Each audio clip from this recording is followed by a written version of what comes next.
Salut à tous, moi c'est Darius, bienvenue dans cette nouvelle vidéo sur Écrire un programme.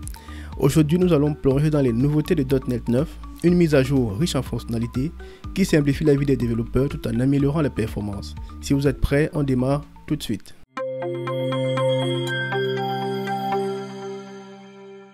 Nous allons commencer par une fonctionnalité longtemps entendue dans .NET, à savoir les dictionnaires ordonnés génériques.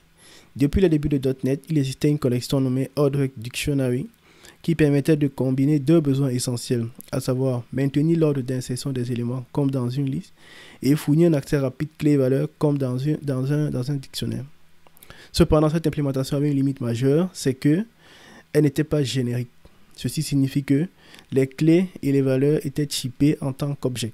Ceci pouvait bien évidemment entraîner des erreurs de type et nécessitait des conversions manuelles. Comme on peut le voir dans ce projet .NET 8, nous avons une collection de type Ordered Dictionary dans laquelle nous avons effectué certaines opérations. Et ici, si je décide de lire la valeur, une valeur dans le dictionnaire, je suis obligé de faire un casse parce que si je ne le fais pas, je vais me retrouver tout simplement avec une erreur. Par contre, ce même programme en .NET 9, qu'est-ce qui se passe? Je peux tout simplement définir mon dictionnaire générique, donc je lui passe le type de la clé de la valeur. Ensuite, je n'ai plus besoin de faire un cast quand je vais lire une valeur contenue dans le dictionnaire. Donc là, je fais une lecture tout simplement et j'ai le type correspondant. Et pour parcourir le dictionnaire, je peux utiliser KeyValuePair pour pouvoir obtenir les valeurs. Et là, je peux rouler mon programme. Et on obtient le résultat. Continuons notre exploration des nouveautés de .NET 9 avec une autre amélioration tout aussi très attendue, à savoir Read Only Set. Dans de nombreux scénarios, il est souhaitable de fournir une vue en lecture seule sur vos collections. Cela permet d'empêcher qu'elles soient modifiées intentionnellement ou accidentellement. .NET proposait déjà des solutions pour d'autres types de collections, par exemple Read Only Collection pour rendre une liste en lecture seule et Read Only Dictionary pour rendre un dictionnaire en lecture seule. Cependant, il n'existait pas de solution native pour les ensembles. Si vous vouliez fournir une vue en lecture seule d'un ensemble, il fallait faire une implémentation personnalisée. Avec .NET 9, cela change grâce à Read Only Set. Donc, comme on peut le voir ici, ce bout de code, je peux l'améliorer comme ceci. Je peux l'améliorer comme ceci en .NET 9. Donc là, j'ai désormais une classe appelée Read Only Set que je peux utiliser. Donc je vais l'importer. Il prend en paramètre un ensemble comme ceci. Donc là, j'ai mon ensemble que voici et je l'ai enveloppé avec la nouvelle classe Read Only Set qui le rend en lecture seule. Donc si désormais j'essaie de faire mon ensemble pour add, vous voyez la méthode l'opération n'est pas autorisée parce que mon ensemble est en lecture seule. Donc si je fais une exécution du programme,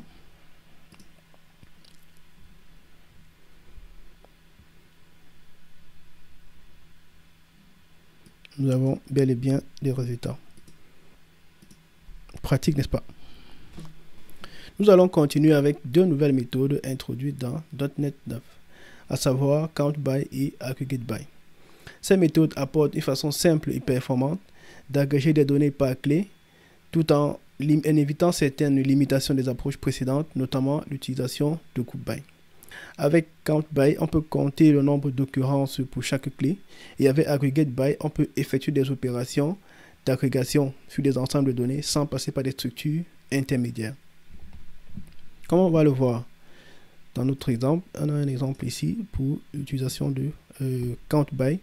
Donc comme on le voit ici, on a une liste, on a un ensemble de valeurs, un ensemble de clés, et on aimerait compter le nombre d'occurrences de chaque clé. Avant .NET 9, je pouvais faire cette implémentation aussi. Donc j'utilisais un group by et ensuite j'utilisais un dictionnaire et je compte le nombre de valeurs. Mais Cependant, avec .NET 9, on peut faire cela plus simplement. Donc, toute cette opération-ci, je vais la résumer à ceci. Count by et comme ceci.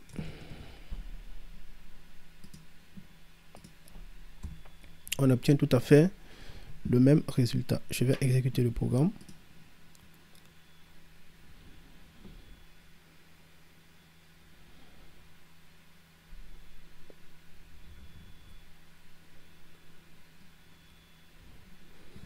Et on a bel et bien notre résultat. Ça, c'était pour count by. L'autre exemple ici, aggregate by. Nous avons également une collection, un ensemble de données que voici. Et on aimerait faire la somme des scores pour chaque clé. Donc, on a différentes clés et puis chaque clé a un score. On aimerait faire la somme des scores, le total des scores pour chaque clé. Avant .NET 9, on pouvait faire cette implémentation comme ceci. On utilise le group by et ensuite on fait la somme des scores sur chaque clé. Avec .NET 9, maintenant, cela devient beaucoup plus simple. Dans ce bout de code, je peux le résumer. Je peux utiliser aggregate by comme ceci. Je précise le sélecteur. Je vais dire, pardon. Le sélecteur, c'est le nom du club. Seed, c'est la valeur initiale de l'agrégat, puisque je veux compter le nombre d'occurrences de chaque élément dans cette collection de G. Bon, pour chaque clé, on initialise le total à 0. Et enfin, je peux calculer l'agrégat comme ceci.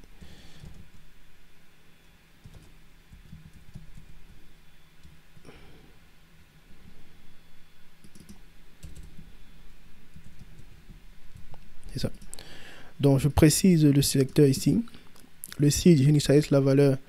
Je précise la valeur initiale de l'agrégat. Puisque pour le cas présent, c'est la somme qu'on va faire. Donc, je dis le résultat final pour chaque clé. Ce résultat là est initialisé à 0. Et enfin, j'utilise cette opération pour pouvoir faire la somme de chaque valeur, la somme des scores de chaque clé. Donc, je vais exécuter le programme.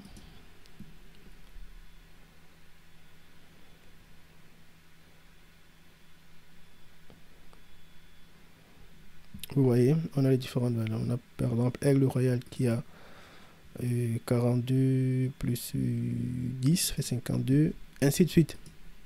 Parlons à présent d'une nouveauté tout aussi pratique de .NET 9, la méthode index. Dans la précédente version de .NET, lorsqu'on travaillait avec des collections enumerable, extraire l'index d'un élément n'était pas trivial. On était parfois amené à utiliser des boucles ou des selects avec un compteur manuel. Cela alourdissait le code et réduisait sa lisibilité, comme on peut le voir ici. On a toute collection que voici et on a besoin d'un compteur pour pouvoir connaître l'index d'un élément dans le compteur, dans la collection, pardon. Avec .NET 9, qu'est-ce qu'on a? Donc, .NET 9 introduit la méthode index qui offre une façon pratique et efficace d'accéder à l'index implicite d'un élément dans une collection. Donc, je vais venir ici tout simplement, je fais index et en sortie, et pour parcourir la collection, j'ai besoin de récupérer, d'accéder à l'index qui est un entier ici. Je vais l'appeler index et la valeur de la collection, la valeur courante de la collection. Donc, je n'ai plus besoin de celui-ci et non plus de l'incrémenter. Comme on peut le voir avec index, avec la méthode index, je n'ai plus besoin de compteur. Elle retourne directement l'index du tableau et l'élément à la position courante. Donc, ce qui fait que je peux parcourir la liste et afficher parcourir la collection et effectuer des opérations. Si j'exécute le programme, on obtient notre résultat. Parlons à présent d'une fonctionnalité tout aussi très intéressante de .NET 9, à savoir l'amélioration de l'utilisation du mot-clé parent. Depuis longtemps, dans .NET, parent permet de passer un nombre variable d'arguments à une fonction. Comme on peut le voir ici, j'appelle la fonction concat que voici avec trois arguments. Et plus bas, je l'appelle avec 4 arguments. On peut le faire avec plus d'arguments, ainsi de suite. Mais seulement, cette fonctionnalité était limitée au tableau. C'est-à-dire, quand je passe ce nombre variable d'arguments, je ne peux les extraire qu'avec un tableau. Je ne peux les utiliser que sous forme de tableau. Ça, c'était avant .NET 9. Donc, par exemple, si je m'amuse à faire comme ceci, je dis, bon, je veux obtenir les éléments sous forme de iList, eh bien, c'est pas possible avant .NET 9. Mais, avec l'amélioration que apporte .NET 9, cela est désormais possible. Donc, le bout de code tout à l'heure qui générait une erreur est fonctionnel. Donc, j'ai tout simplement eu à changer la méthode de len qui permet d'obtenir le total des éléments dans le cas d'une liste que voici. Avec .NET 9, je peux désormais utiliser le mot-clé parent avec plusieurs autres types de collections. Par exemple, je peux utiliser ici un iRead-Only-List. Je peux utiliser même un iCollection, iEnumerable. Vous voyez, donc le mot-clé parent accepte désormais plusieurs autres types de collections. Donc les erreurs ici à l'intérieur sont surtout dues au fait que ces méthodes n'existent pas pour ce type-ci. Il faudra juste adapter le code à l'intérieur. Donc si je remets iList que j'avais tout à l'heure, pardon.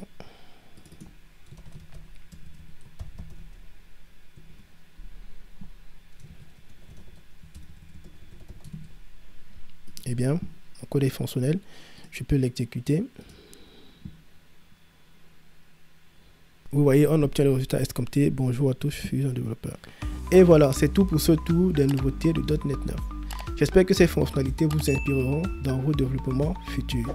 Si vous avez aimé la vidéo, n'oubliez pas de laisser un pouce bleu et de vous abonner pour découvrir plus de contenu tech. A bientôt pour une nouvelle vidéo.